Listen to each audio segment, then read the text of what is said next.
He came before his cousin John, Yahya alayhi salam.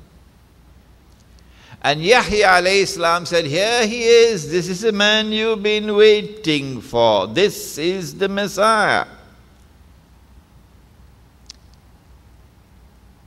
And he said, yes, I am the Messiah. And so Allah raised Yahya alayhi salam to perform this strategic function of positively identifying the Messiah.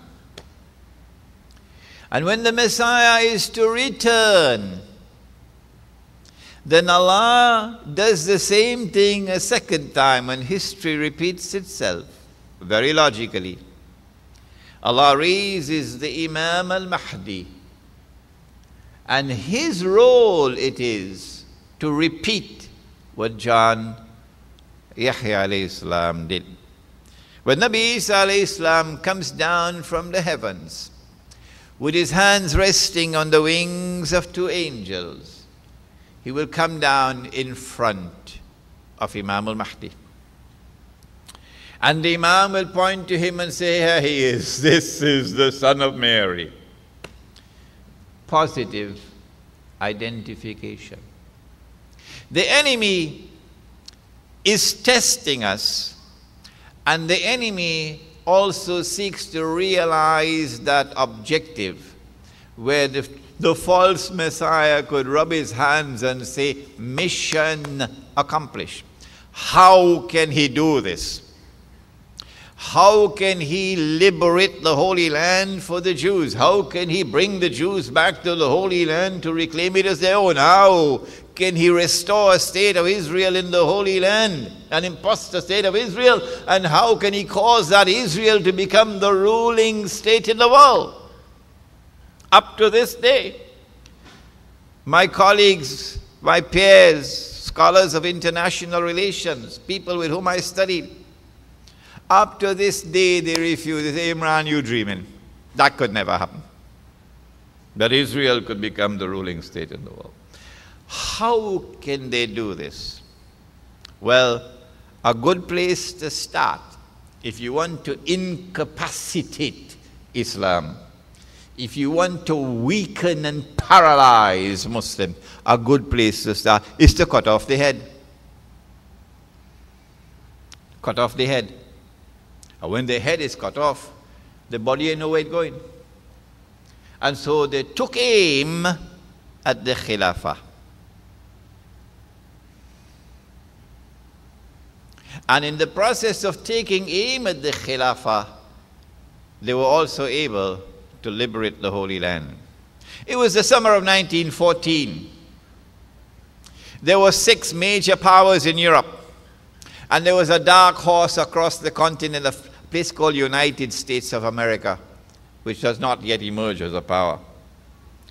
The 6 great powers were Britain, France, Russia, Germany, Hungary, Austria-Hungary, and the Ottoman Islamic Empire. And so what they did was they engineered a monstrous act of terrorism, a carbon copy of which appeared on September the 11th. The same people who did it in the summer of 1914, you're shaking your head now, is the same people who did it on September the 11th. They assassinated the Archduke Franz Ferdinand of Austria-Hungary and made the footprints go in the direction of Russia. So Austria-Hungary declared war on Russia. But Russia had a treaty of defense with Britain and France, so Britain and France had to enter the war on the side of Russia. And then Germany entered on the side of Austria-Hungary. So now only one power is left. Using all kind of conspiracy, all kind of rachifi, they were able to force the Ottoman Islamic Empire into the war on the side of Germany. And so was launched the First World War.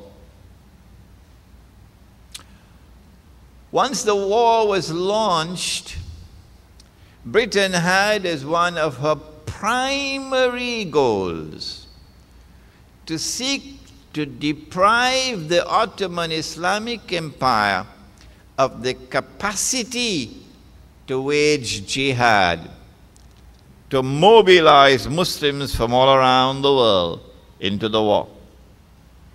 And the best place to start is with the Arabs, to turn the Arabs away from the Turks.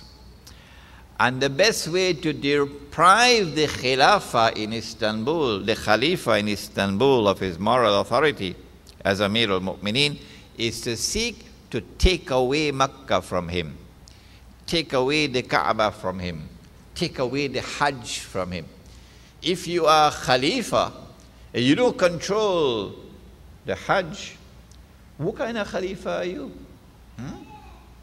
And so what they did was to send British spies into Arabia. One of them, you know him very well, I call him Lawrence of Arabia. And of course they went with a checkbook in their hands.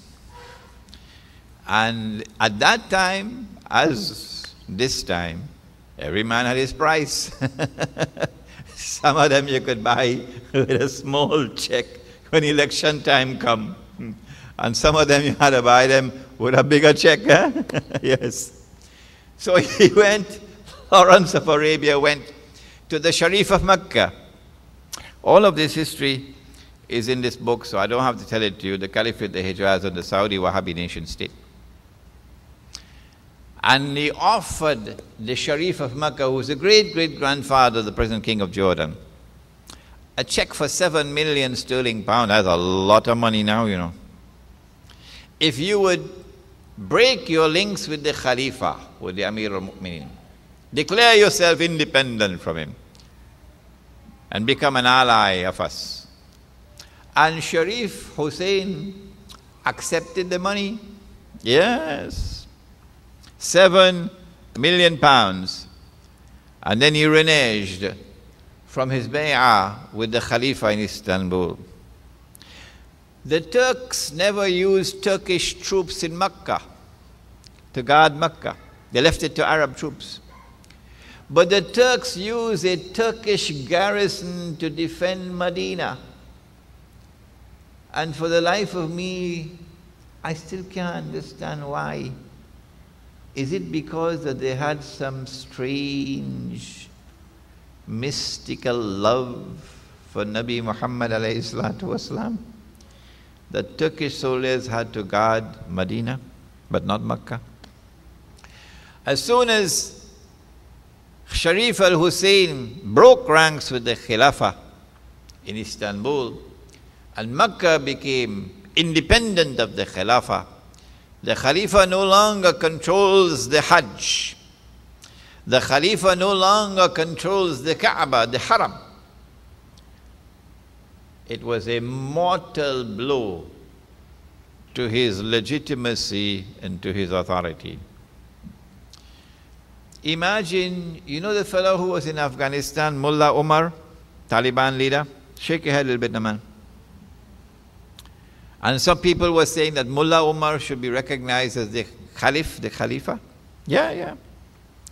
So I started to laugh in New York.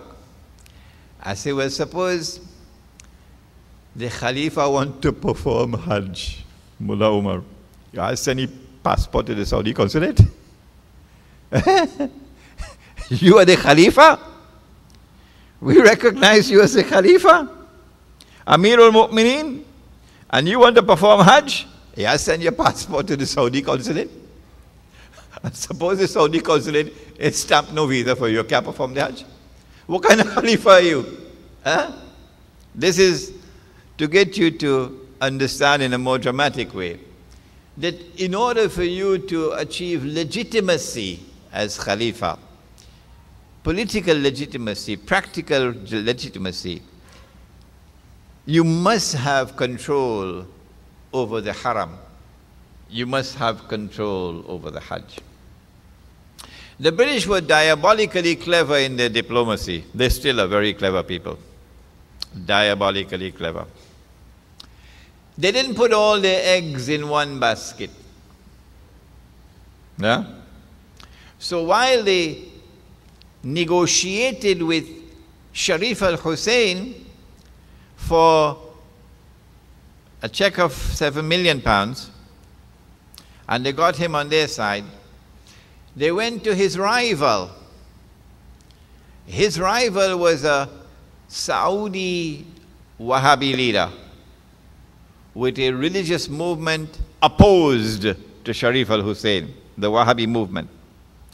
In the same way that the Protestant movement came into Christianity and produced Protestantism, with the spiritual heart of the religion now destroyed, and the Protestant movement went to Judaism and created Reformed Judaism with the spiritual heart of Judaism destroyed, and the Protestant movement went to Hinduism and produced the Brahmo Samaj, the Arya Samaj, Reformed Hinduism, with the spiritual heart of the religion destroyed. So too the Protestant movement came to Islam and produced the Wahhabi movement with the spiritual heart of the religion gone. And that Wahhabi movement had a political alliance with the Saudi family. And so the Saudi Wahhabi alliance was out there in Riyadh. So the British spies went to Riyadh, of course, with your checkbook in your hand. But he couldn't command £7 million because he's just a small fry. So he was able to negotiate for £5,000 a month in bribe. Well, when his followers, who were Muslims who believed themselves to be pious, how you could take money from the kuffar? He said, nah, there is jizya. Jizya is what a subject people will pay as a kind of punitive tax for permission to live in our territory. So Abdulaziz ibn Saud was saying that Britain was paying to him jizya. That is a kind of sharia. That is the kind of convenient theology that came out of the Wahhabi movement. That's why they don't like this book. No. When Abdulaziz joined the camp of Britain, Britain went further than giving a check. They made him sign a treaty in 1916. I mean, the Saudi Wahhabis wish that that treaty could just disappear. They don't want to hear about it. Which put Abdulaziz ibn Saud firmly in the British camp, which became the British-American camp, which is in fact the British-American-Israeli camp. That's where they are today. And so now Britain has treaties with Sharif al-Hussein here in Mecca and with Abdulaziz ibn Saud out there in Riyadh, and these two are enemies each other. So you don't put all your egg in the same basket, eh? British diplomacy. And then Britain worked on the Khilafah in Istanbul. The best way to take control of a country is to infiltrate the military. That is how the Islamic Republic of Pakistan became the American Republic of Pakistan. You understand now? You infiltrate the military so you could create a Musharraf who appears to be a Pakistani, but he's a Yankee Musharraf, serving their ends. They put him there by conspiracy. The conspiracy that they used to put Musharraf there was an aeroplane in the sky business. But in the case of Mustafa Kemal, it had to be far more complex than that. Because the Turkish people loved their Khalifa. They loved their Islam. And so, but I don't have the time to tell you that story. A long story of how they were able to manipulate with consummate deception to portray Mustafa Kemal as a hero. First of all, that British troops, supported by Arab troops, in 1919 defeated the Turkish garrison in Medina. No, they didn't defeat them. There was a traitor on board in Medina, and he sold us out to the British. That's how they were